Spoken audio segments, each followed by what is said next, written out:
Cap round 2 मध्ये काही विद्यार्थ्यांना असं वाटतंय कॉलेजला सीटच शिल्लक नाही, तर ते कॉलेज टाकावं की नाही टाकावं. म्हणजे त्यांना असं वाटतं की त्या कॉलेजला जागाच नसल्यामुळे ते कॉलेज मिळणार नाही. तर पहिला तुमचा डाऊट क्लिअर करतो बाळांनो, त्या कॉलेजला जागा नाही याचा अर्थ असा नाहीये की तिथं मिळालेल्या फर्स्ट राऊंडला सगळ्या मुलांनी ऍडमिशन घेतलंय.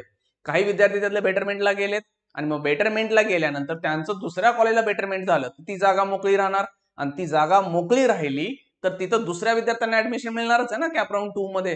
त्यामुळं जरी जागा दाखवत नाहीये, वॅकन्सी दिसत नाहीये, तरी तिथे तुम्ही अप्लाय करा जर तुम्हाला ते कॉलेज पाहिजे असेल. काही विद्यार्थ्यांचं बेटरमेंट होईल आणि तुम्हाला तिथं ऍडमिशन मिळू शकतंय.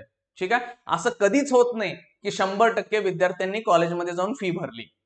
विद्यार्थी तिथलेही बेटरमेंटसाठी गेलेत आणि त्या सीट मोकळ्या होणार आहेत आणि ते तुम्हाला मिळण्याचे चान्सेस अधिक आहेत. वॅकंट सीट आहे तर तिथं डाऊटच नाही आहे, तिथं तुम्ही अप्लाय करा आणि तुम्हाला ती सीट मिळण्याचे चान्सेस अधिक आहेत, कारण का फर्स्ट राऊंडला त्या वॅकंट राहिलेत. पण तुम्हाला एक मेन प्रश्न तुमचा नेहमी असतो की सर आम्हाला पहिलं कॉलेज पुन्हा पाहिजे असेल तर सेकंडला मिळालेलं नको. तर पहिलं कॉलेज तुम्हाला पाहिजे असेल तर ते अजिबात मिळणार नाहीये. का? रूलच आहे की सेकंड राऊंडला ऍडमिशन मिळालं तर पहिल्या राऊंडची सीट जाणार.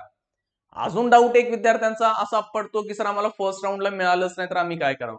फर्स्ट राऊंडला मिळालं नाही तर तुमचे जे मार्क्स आहेत त्याच्या मार्क्सच्या खाली या, कट ऑफ चेक करा. कारण का? तुम्ही थोडंसं खाली उतरायला पाहिजे, कारण आता 85-90% असणाऱ्या विद्यार्थ्यांना पण ऍडमिशन मिळालं नाही, म्हणजे त्यांनी कॉलेजेस वरच्या लेवलची टाकली.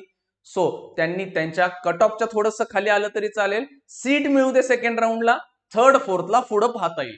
ठीक आहे. त्यामुळे व्यवस्थित लिस्ट बघा, कट ऑफ पहा, वॅकन्सी पहा आणि देनच ऑप्शन फॉर्म भरा.